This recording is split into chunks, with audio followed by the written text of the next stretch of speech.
Assalamualaikum warahmatullahi wabarakatuh. Bismillahirrahmanirrahim. Alhamdulillahirabbil alamin. Allahumma sholli ala sayyidina Muhammad wa ala ali sayyidina Muhammad. Kemarin sempat ada yang tanya kepada saya, Mbak, bagi-bagi tipsnya dong. Kenapa ya saya ketika umroh kok bawaannya di sana itu batuk terus pilek, terus tubuh ini meriang terus. Lah, gini teman-teman ya. Saran saya, cuaca di sana itu berbeda dengan cuaca di Indonesia. Di Indonesia cuacanya ini stabil ya, musim hujan juga musim kemarau. Tapi kalau sudah di Mekah Madinah itu cuacanya kalau dingin itu dinginnya dingin banget. Kalau panas, panasnya juga panas banget.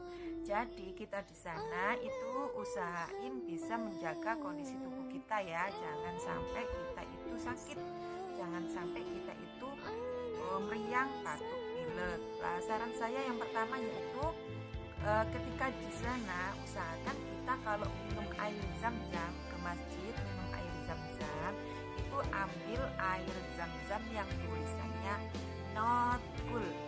Di sana banyak ya gentong air zam-zam yang tulisannya cool semua, tapi biasanya ada beberapa gentong itu tulisannya not cool.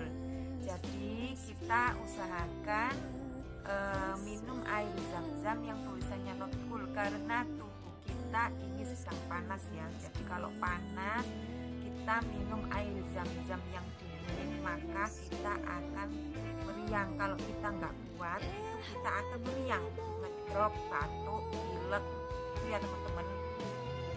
Terus yang kedua, kita usahakan bisa menjaga kondisi tubuh kita ya.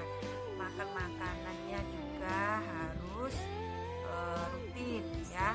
Terus minumnya juga harus rutin juga. Kalau kita sedang panas itu langsung minum air putih yang banyak ya.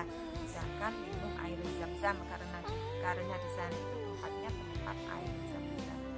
Dan yang ketiga yaitu kita harus minum obat-obatan. Kalau kita di sana sudah batuk, kita harus cepat-cepat minum obat-obatan. Sekian dari saya supaya kita di sana supaya kita bisa adaptasi